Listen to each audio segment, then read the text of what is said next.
What is up, guys? Welcome back to another album review. If you guys are still enjoying the videos, go ahead and smash the like button. I know we already have over 100 views on this channel, which is absolutely fucking insane already. Support's great. You guys seem to like these videos, so yeah, we're doing another one. Today we're going to be reviewing Avenged Sevenfold's 2013 album, Hail to the King. And I believe...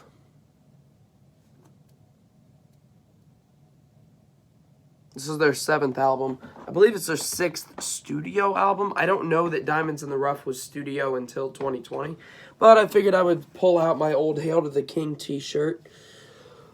I haven't worn this in like 2 years, but I thought it'd be appropriate for the review. And typically before I do these reviews, I show off, you know, the CD case. If I own the CD, I do own the CD. The CD is in my truck. The CD case is at my dad's house, and it has been for a long time. So I'm going to have to get that, put it back on my shelf. Just starting off before I get into this, Avenged Sevenfold is a band from Orange County, California. This is my favorite band, which is why this is special to me. Hell, even my wallet has Avenged Sevenfold on it. So, definitely one of my favorite bands. It is my favorite band. But their first album came out in 2001, so that you know, gives you an idea, like, okay, they're 12 years into this. This is Hail to the King. Shady just sneezed. Bless you. Also, I'm not sick anymore. It's about fucking time, right? I was sick for almost, what, 2.5 months, maybe 3 months? Yeah, because I got sick in December. My allergies are still beating me up a little bit, but it's not a cold anymore. Or a sinus infection, or whatever the fuck else I had. So, getting into why this album is so special to me.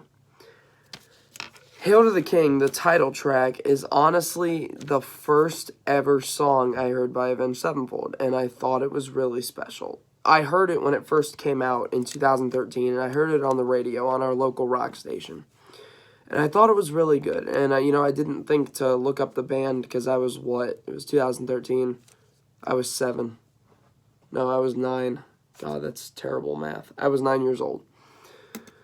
But I really liked it. And the second ever song I heard by Avenged Sevenfold was when I was playing Rock Band 2. It was Almost Easy. And that's what really opened my eyes. Like, oh, yeah, they did Hail to the King. And so I started looking into that band, and it became my favorite one. So I'm going to go ahead and just dive right into this. Their opening track, Shepherd of Fire. It's okay. It's very repetitive and simple. The solo is absolutely amazing. It just doesn't sound like normal Avenged Sevenfold is basically what I'm getting at. I don't know. It's ominous, but not as ominous as it could have been. Their second track, I just don't have much to say about Shepherd of Fire. Hail to the King, like I said, it's a special song to me. It's not my favorite song by them, but it is the first one I ever heard, and it got me into them. So, it's a good song. I mean, the guitar work in that song is absolutely amazing. You can really hear the bass line, I would say, in this one. And I like that. I like it when you have hard rock songs that you can hear the bass line. And I decided to do... actually, I'll get into this later because this is part of the overall album notes. Doing Time, honestly, to me, it's a good song, the third track, but it's kind of a filler for me. It's just not a song that I can... It's not my favorite one on the album, let's put it that way. It's good, but it's not great. This Means War, fourth track. Very slow, but very intense. And it's definitely one of my favorites on the album. It is not my favorite on the album, but I will go over my favorite one on the album here soon. I do love this song. It is definitely one of my favorites. Lyrically amazing. This is the one I pay the most attention to when it comes to lyrics, other than my other favorite song on this album. And fun fact, or the lyrics have a great meaning, but fun fact, This was actually almost featured on my main channel, Blind Sandwich. Go check that out if you haven't. For a Spirit Hunters trailer. I hunt ghosts or talk to spirits, basically.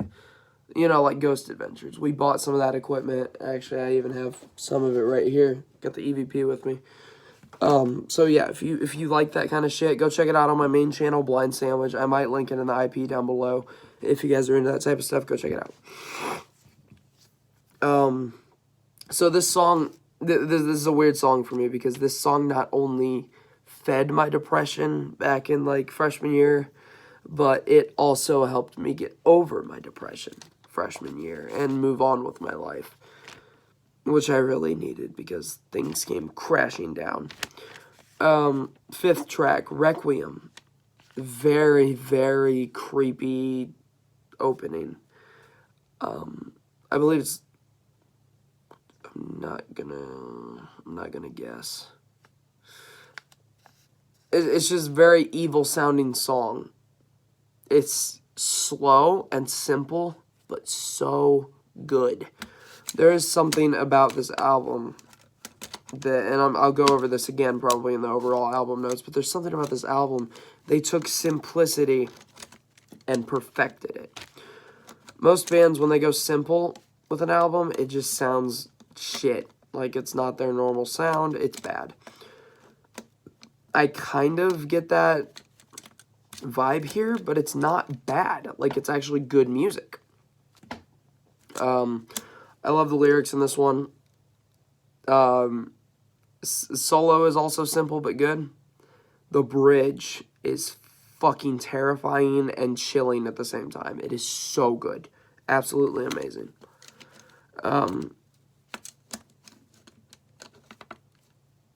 Requiem is beautiful in a very unholy way, is basically the way I view this song. It's very captivating. I love it. Crimson Day, 6th track. This is the first of 2 ballads on the album. And it's an absolutely beautiful song. I always put this one equal to Seize the Day, their ballad from 2005 and City of Evil. I compare this to that all the time because they're both such great songs. And when it comes to Avenged Sevenfold ballads, none of them disappoint. Good solo. Amazing vocal harmonies. Again, everything in this album is so fucking simple, but so good. So good. Yeah, the vocal harmonies in this album are just great. Great story. And I don't know what it is about Hail to the King. I already said this, but I wrote this down after Crimson Day. I said, I don't know what it is about Hail to the King, but the simplicity is still beautiful. And what I meant by still beautiful is, like, it still has the beautiful Avenged Sevenfold ring, but it's not the same. But it's still good. Heretic, 7th track. I feel like I should have wrote down more for this because it's a really, really good song, but I didn't write down that much. I just said, not much to say. Good guitar work, good harmonies, good solo, and beautiful bridge. Love this song, which is all accurate. I just wanted to put it short, sweet, and to the point because when I was doing this re-listen and notes, I was almost at the end of my class period. So, yeah. And then we move on to the back. So, track number 8, Coming Home. This is by far my favorite track on the album. Everything about this song is perfect. I put rant in all caps because there's so much I want to say about this song. It is definitely my favorite track. The build-up grabs you and just, you become speechless. It's so good. Like, absolutely amazing. These are some of the best guitar harmonies I've ever heard in this song right here. If you're not going to listen to Hail to the King, listen to Coming Home by Avenged Sevenfold. It's just a great song. And it truly outdoes every other track on the album. This would have been, and I always, I try to lay out albums in the order I feel like they should be in. And I feel like they did a pretty good job with this album. But I do feel like the closer should have been different, and I'll get to that soon. This would have been a perfect closer for the album. You go out banging, just like Missing in Action, Save Me, and All Things Will End. A couple of their really good closing tracks that I thought, could compare to that. Because those are some of my favorite ending tracks by Avenged Sevenfold. And I said this again, something I don't mention much on this channel, bass. The bass in this song is really good. The bass lines hit hard. Track number 9, Planets. I gotta be honest with this one. I can see why it was pushed back further in the album.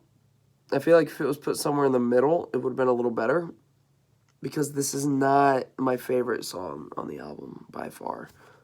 It kind of annoys me a little bit. I don't know why. The horns are pretty cool when they add the horns in. I like that.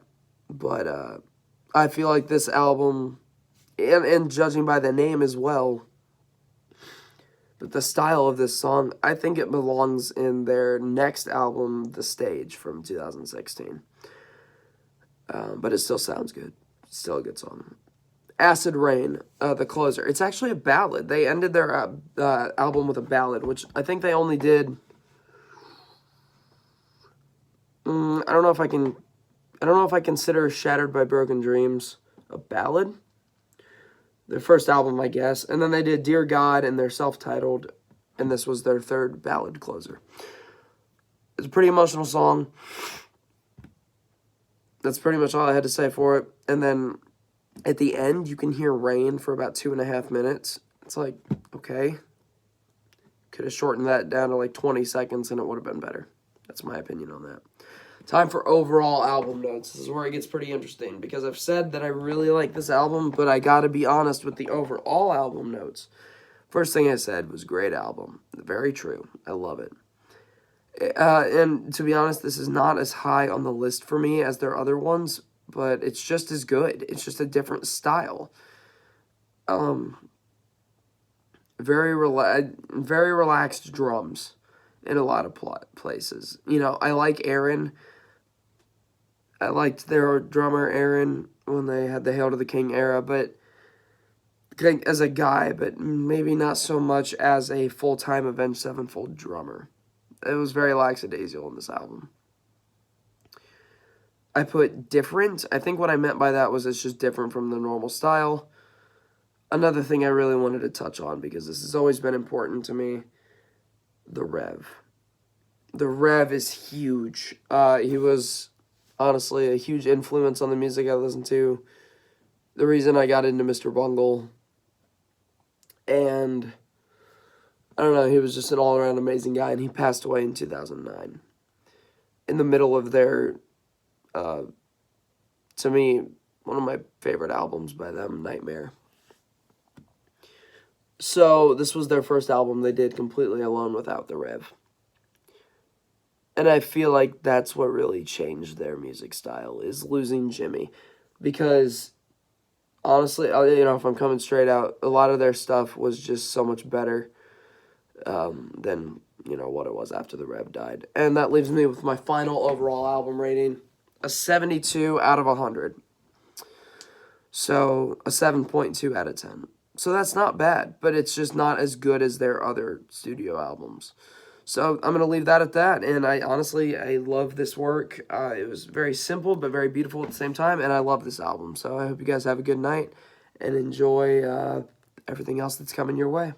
I will see you guys in the next album review. Let me know what you want to see. Peace out, guys. Rock on. Stay metal.